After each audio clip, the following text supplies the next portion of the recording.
Hi, Goddess of Love here again. Kamusta kayo dyan mga goddess ko? So, yan, another reading tayo today for you, mga air signs natin. No? 2 weeks tayo walang readings. So, yeah, let's start. No? Para to dun, no, mga air signs natin, para to sa may mga, may mga conflicts, no, sa kanilang relationship, no, with the person you are dealing with, no. So, tignan natin ano yung third party situation, no. So, third party meaning is marami yan, no. Pwedeng sabihin natin na situation or trabaho na nakakagulo sa inyong relationship or family member, parents, 'di ba? Hindi lang naman yan other person involved, no? Marami yan, no? So tignan natin, no, para makita natin ano yung uh, pwedeng ma-advise sa inyo ni universe, no, regarding the situation that you are in, no, mga air signs natin, right? No, so let's see. You're currently a third party situation, no? So, mga air signs natin yan. So let's start with you, Gemini.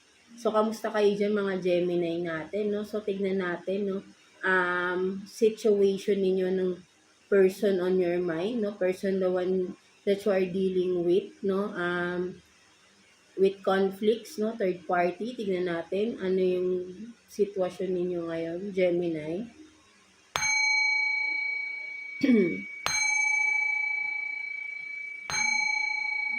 So, let's see. Kuha tayo dito ng cards for you, Gemini. Tingnan natin sino ba tong person na yung kadil, no? Person na you are in commitment, you're connected, no? In relationship. Let's see. Kuha tayo dito ng 3 cards for you, Gemini. By the way, thank you nga pala, no, sold out yung ating charm bracelets natin, no.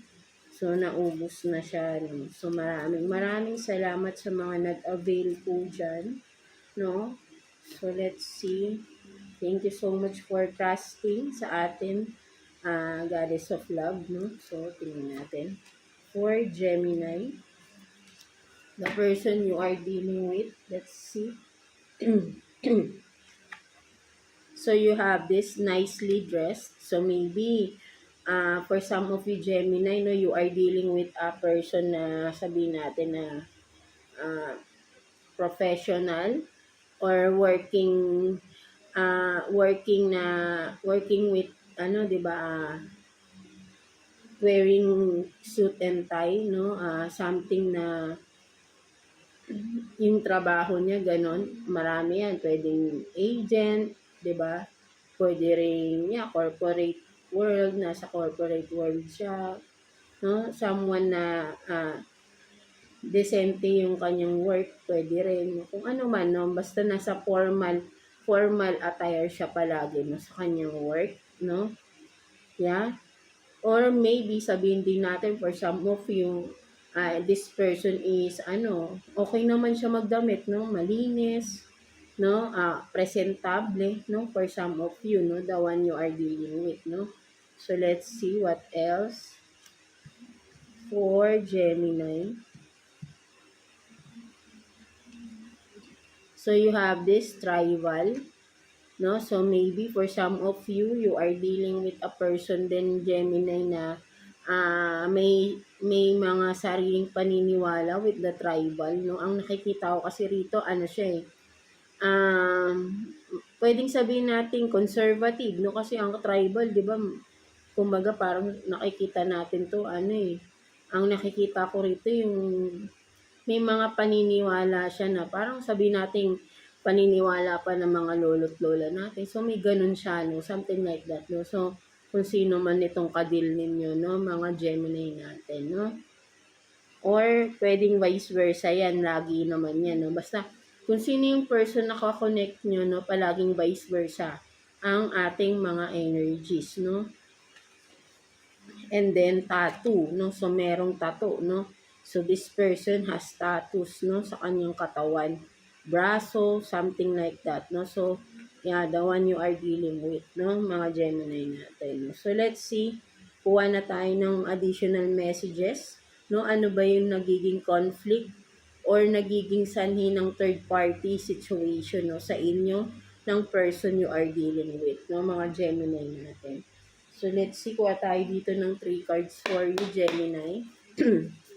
For Gemini, what's the third party situation or current situation, no? Ano ba yung nagiging conflict sa relationship ninyo, no, Gemini? Let's see. Oops. Tumatalon yung cards ng mga Gemini. So, may nahulog na isa. So, meron ditong I want you, no? So, kunin na natin yan. Merong I want you. So, kuha na lang tayo ng dalawa. Tingnan natin. 2 more cards for Gemini, please. Again, pwedeng vice versa yan, ha. Basta kung saan yung mga messages, no, ay kunin nyo. If not, para yun sa iba, no, mga Gemini natin. So, let's see. Emotionally unavailable. And then,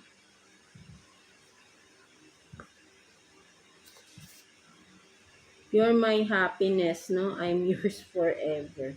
So, I think, no, this person, no, nakikita ko rito, kung sino man ito, Gemini, I think, no, ay, ano siya, hindi siya makapagsalita ng kanyang emotions, no? Something na, someone na sabihin natin na gusto ka niya, no? There is attraction, I think, no? But then, hindi niya ma-express yung kanyang sarili, no, kanyang emotions, no, for you, no, or vice versa again, no, Gemini, no. But then this person wanted you, no, you're the happiness, no, sabi niya rito, no. And para sa kanya, no, kayo talaga yung para sa kanya forever. And for this person, no, na pinapangako or sinasabi niya sa sarili niya na nakikita niya or nakikita niya yung sarili niya na kasama ka, no, habang buhay. Parang gano'n, no, may imagination itong tao na to, no, someone na gano'n, no. So, nakikita ko naman dito, this person is into you, no, gusto ka niya, no, but then hindi lang niya ma-express, no, kung sino man ito. So, maybe for some of you Gemini, wala pa kayong label, no, so, or maybe sabihin din natin na ang nagiging third party or conflict, no, is yung kanyang emotions, no. Madalas hindi niya masabi yung kanyang nararamdaman, no, for some of you, no. So, ayun din yung nakikita ko rito, no. Maybe, dun kayo nagkakaroon ng misunderstanding ng tao na ito, no, kung kayo ay magkarelasyon na, Gemini, no, dun kayo nagkakaroon ng misunderstanding kasi hindi mo siya maintindihan, no, something like that, no, mga Gemini natin, no. So, lack of emotional connection, no, or understanding, no. Doon kayo madalas hindi magkasundo, no, sa ganun, no, something like that, no. So, ayun yung nakikita ko dyan, no. So, let's see, kuha pa tayo, no, additional messages for you, Gemini. Ano ba yan? So, maybe yun nga, no, parang yun yung nakikita ko dyan, no, hindi kayo masyadong magkaintindihan, no.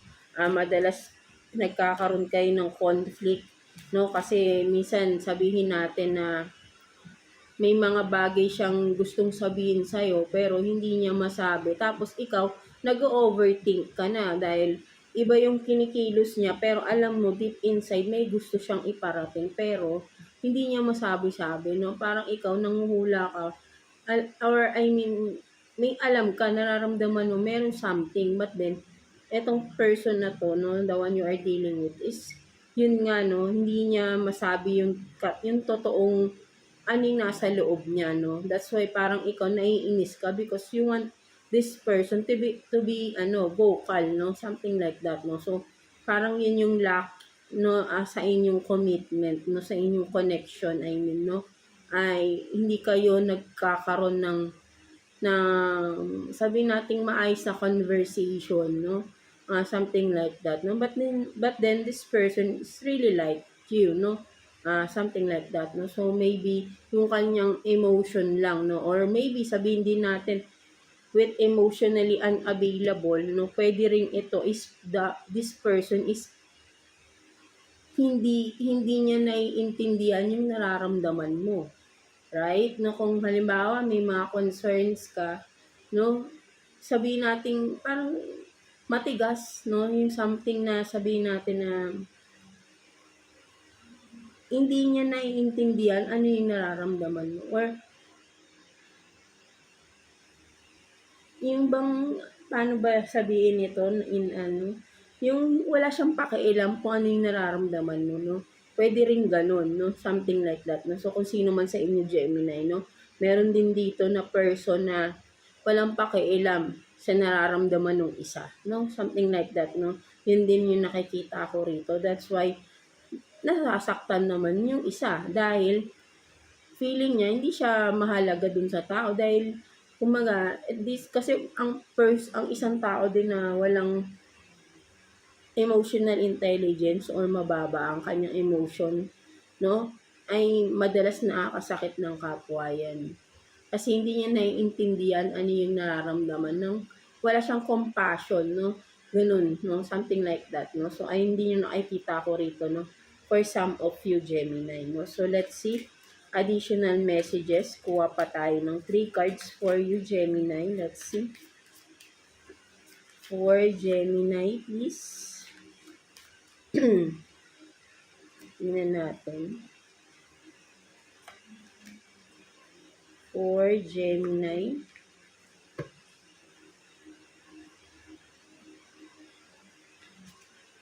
So, you have this apology. Never underestimate the power of a heartfelt apology. Right? No? So, sabi ko nga may nasasaktan nga rito, no? Kasi nga, yun nga, no? Walang pakiramdam yung isang person, no? So, the other person, nasasaktan siya, no? Because, yun nga, no? Hindi siya nagkakaroon ng sabihin natin yung kapag may kailangan niya ng comfort ng kanyang partner or kanyang person is hindi siya magawang i-comfort kasi nga walang pakiramdam no? Hindi niya nakikitang sasaktan niya na yung tao, no? Someone like that, no? And then anticipation, embrace the sweet anticipation of a love's arrival in your life. It's coming. No, so I think for some of you naman, Gemini, there is a new love coming. No, maybe kung ikaw ay separated na sa tao na ito, for some of you, no, there is a new love coming for you. For some of, and then surprise, no, romantic surprises are on the horizon. Be open to them. Yeah. So, I think, no, this person naman, no, ang mas nakikita ko dito pala is, for some of you na nagkaroon ng breakup, separation, because of, yun nga, no, nakakasakit na ng damdamin yung person ninyo, or ikaw, Gemini, no, I think, no, magkakaroon ng apology. This person will reach out for you, will give you surprise, will surprise you, no, ang nakikita ko dito, mag-a-apology or manghihingi siya ng sorry sa mga nagawa niya. Siguro finally na-realize niya na yung mga mistakes niya, yung hindi niya pagpapahalaga sa damdamin ninyo, no, mga Gemini natin. No? So, ayun yung nakikita ko rin dito. So, maybe this person is planning na to surprise you, and yun nga, no, manghihingi siya ng sorry, no, parang pinag-iisipan na din ng person na ito, no, paano kanya i-approach, paano siya lalapit sa iyo, no. So siguro ay wala kayong contact right now, no, because nga ay nagkaroon kayo ng misunderstanding, no, Gemini natin, no. So yeah, and I think, no, this person is yun nga, no, na-realize niya na yung mga hindi niya pagpapahalaga sa inyo, no, yung worth mo, no, something like that, no. So ayun yung nakikita ko rito, no. That's why nag-iisip na siya, no, for some of you. So ayun yung nakikita ko rito, may realization itong tao na ito, no. Kaya ikaw pa rin yung gusto niya, no? Na, 'di ba sa unang cards natin, I want you, no? Na-realize niya ikaw yung happiness niya, no? Akala niya siguro okay lang na mawala. Ngayon ay nararamdaman na din niya, no? Siguro nung una kasi wala siyang pakialam, no? But then nung nagkaroon kayo ng breakup or separation, no? Doon niya naramdaman na mahalaga ka pala sa kanya, ganun pala yung pakiramdam na masaktan din, no? So, na-realize niya yung pagkawala or yung times na wala ka sa buhay niya, no? Something like that, no, mga Gemini natin. So, this person will come to you to apologize, no? Nag-iisip na siya ng way. Paano kanya pupuntahan, paano kanya, ano. So, I think ay isa sa naiisip niya, isu-surprise ka niya, no? Bibiglain ka niya, no? So, yun ang nakikita ko rito, no? For some of you, no? Mga Gemini natin, no? So, let's see. What's the advice for you, Gemini, with this situation, no? So, tingnan natin. Kuha tayo dito ng one card for you, Gemini. Let's see. One card, no? Advice for Gemini. Let's see. So, you have feelings, no? More on feelings talaga, no? So, you have these feelings, no? So, ang sabi rito, healing begins with feeling. Be gentle with yourself and tender with your heart, no? Sabi rito, no? So, you have these feelings, no? So, sinasabi sa'yo, advice sa'yo dito ni Universe, once na bumalik itong tao na to, intindihin, kumaga sabihin natin na maybe for some of you want to heal dahil nasaktan ka ng sobra sa tao na ito, no? Dahil hindi niya pinahalagahan, no?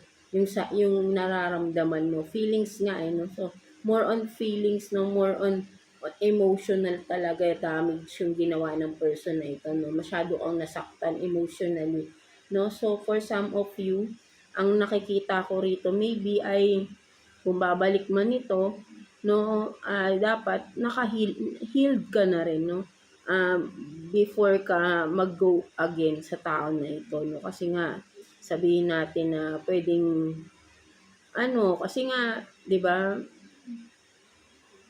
sa past ninyo, naramdaman mo na hindi ka niya pinapahalagan, lalo na yung nararamdaman mo, no? So, kailangan, bago ka mag-commit again sa tao na ito, ay kailangan healed ka na, no? At panibagong chapter na ulit yung relationship na tatahakin ninyo. Huwag mo nang ibabalik yung dati para kung itong tao na to gusto niyang nare-realize niya na yung kung ano yung nararamdaman mo kasi gusto niya maging balance na kayo, no? Hindi yung more on ikaw yung nadadamage niya emotionally, no? So ngayon tinatry na ng person na ito, I think, no, maging balance din sa nararamdaman mo, na magkaroon ng sabihin natin yung nararamdaman is more on magkaroon ng compassion, no? Ganun, no? Feelings nga, no? So maybe this person is talagang before talagang as in wala siyang pakiramdam, no? So I think nag-heal din tong person na to at siguro dahil nga sa pagkawala mo or pagkakahiwalay ninyo, Gemini, is doon siya nag-unti-unti na yung kanyang sabihin natin na yung mga chakras niya, no? O ano bang tawag na? Sorry, nakalimutan ko yung sa ano. Yun nga yung, basta yung sa kanyang emotional intelligence niya or emotional niya, feelings niya, no, ay nagkakaroon ng di ba? Because kumbaga sabi natin na activate, no? Kasi may tawag dun, no? Dahil yun na simula nung nawala ka, no? Something like that ng mga Gemini natin. So, dapat ikaw din, no? Totally healed ka na rin, no? Before ka ulit mag-commit sa tao na ito, no? Kasi, di ba, kailangan, alam mo yung worth mo, no? Wag mo na rin, para hindi na rin maulit yung before na maaabuso ka, no? Kailangan, parehas kayo, no? Balance kayo, give and take kayo. Kaya kailangan dito, natuto ka na rin, di ba? natuto ka na rin. Nasa sa'yo kung mahal mo pa yung tao na ito, no? Kasi nakikita ko magbabalik siya sa iyo, no, mga Gemini natin. So, kailangan ready ka lang, no? At nasa sa'yo pa rin kung tatanggapin mo siya or hindi, no? Something like that, no? So, ang sinasabi lang dito, yung feelings mo, yung iyong emotions, no, or your heart, no, particularly, no, yung iyong love for yourself, dapat hindi mako-compromise, no, kailangan mas worth it yung sarili mo, 'di ba? Mas papahalagahan mo yung sarili mo dahil nasaktan ka na at dapat may natutunan ka na doon sa past relationship mo with this person, no? Kung ano man. Kasi dapat maintindihan mo na, no?